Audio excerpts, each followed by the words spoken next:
മലയാളികൾ ഏറെ ആകാംക്ഷയോടെ കാത്തിരിക്കുന്ന ഒന്നായിരുന്നു പ്രവീണിൻ്റെ കുട്ടിയുടെ നൂലുകെട്ട് ചടങ്ങ്.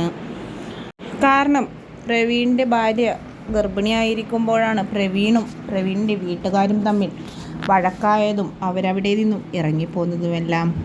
അതിനുശേഷം പ്രവീണിൻ്റെയും പ്രണവിൻ്റെയും ആരാധകരൊന്നടങ്കം ദുഃഖത്തിലാഴ്ത്തിക്കൊണ്ടാണ് ഇരുവരും തമ്മിലുള്ള പ്രശ്നങ്ങളെല്ലാം വളരെയധികം വൈറലായി മാറിയത്. വൈറലായത് മാത്രമല്ല, ഇരുവരും അങ്ങോട്ടും ഇങ്ങോട്ടും പരസ്പരം നാറ്റിച്ചു എന്നതാണ് വാസ്തവം. ഇപ്പോഴിതാ കഴിഞ്ഞ ദിവസമായിരുന്നു പ്രവീണിൻ്റെ കുഞ്ഞിൻ്റെ നൂലുകെട്ട് ചടങ്ങും പേരിടൽ ചടങ്ങും.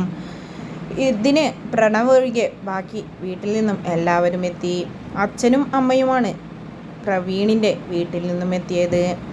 പ്രവീൺ കുഞ്ഞിനെ കാണിച്ചതോടുകൂടി മുഖം തിരിച്ച അച്ഛൻ്റെ ഫോട്ടോയും വീഡിയോയുമെല്ലാം ഇതിനോടകം വളരെയധികം നല്ല രീതിയിൽ വൈറലായിട്ടുണ്ട്. ആ വീഡിയോക്ക് താഴെ നിരവധി കമൻറ്റുകളാണ് എത്തുന്നത്. പ്രവീണിനെ സപ്പോർട്ട് ചെയ്തുകൊണ്ടും അച്ഛനെയും അമ്മയെയും സപ്പോർട്ട് ചെയ്തുകൊണ്ടും എല്ലാം കമൻറ്റുകൾ എത്തുന്നുണ്ട്. ഇതിൽ ഏറ്റവും കൂടുതൽ കമൻറ്റുകൾ വരുന്നത് അമ്മയെയും അച്ഛനെയും വെറും അതിഥികൾ മാത്രമായി ഒതുക്കി നിർത്തി എന്നതാണ്.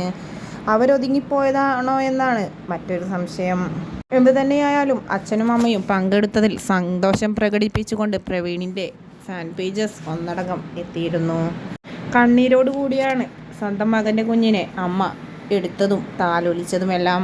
അതിന് ഒരേ ഒരു കാരണമേ ഉള്ളൂ, ഇപ്പോൾ അവർ അകന്നിരിക്കുന്നത് മാത്രം.